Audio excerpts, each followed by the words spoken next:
চুপ থাকা নিয়ে কিছু কথা বলবো আজকে। বুঝিয়ে বলা কঠিন, তাই চুপ করে থাকি। জীবনে এমন অনেক সময় আসে যখন মনের কথাগুলো প্রকাশ করা কঠিন হয়ে পড়ে।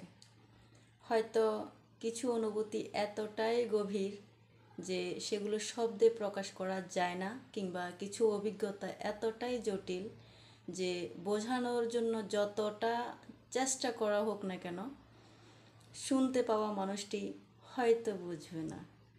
তখন আমরা চুপ হয়ে থাকি। তবে এই চুপ থাকাটা কিন্তু দুর্বলতা নয়, বরং এটি আত্মনিয়ন্ত্রণের একটা গুরুত্বপূর্ণ দিক। কখনো কখনো চুপ থাকার মধ্যে লুকিয়ে থাকে অগণিত শব্দ, মনের গভীর বেদনা, কিংবা অজস্র অপ্রকাশিত গল্প।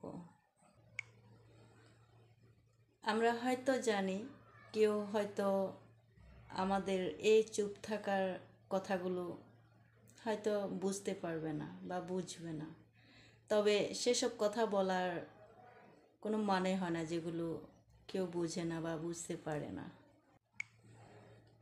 তবে চুপ থাকাটা আমাদের মানসিক শান্তি বজায় রাখেও বটে, এটা কিন্তু অকপটে স্বীকার করতে হবে, অস্বীকার করার কোনো দায় নেই।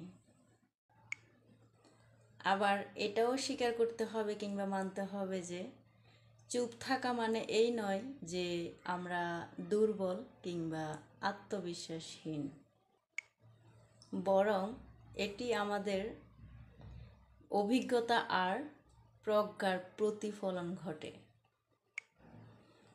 কিছু কিছু অনুভূতি অনুভব করার জন্য, বোঝানোর জন্য নয়। কিছু কিছু কথা প্রকাশ না করলেও তা আরও অনেক বেশি অর্থবহ হয়ে ওঠে। তবুও সব সময় চুপ থাকা কিন্তু সঠিক সমাধান নয়।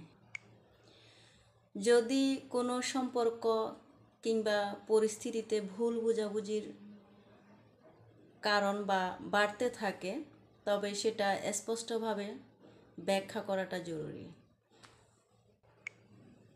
কারণ অনেক সময় চুপ থাকার জন্য ভুল বোঝাবুঝির কারণটাও হয়ে দাঁড়ায়। তাই কখন কথা বলতে হবে আর কখন চুপ থাকতে হবে সেটা বুঝতে শিখুন।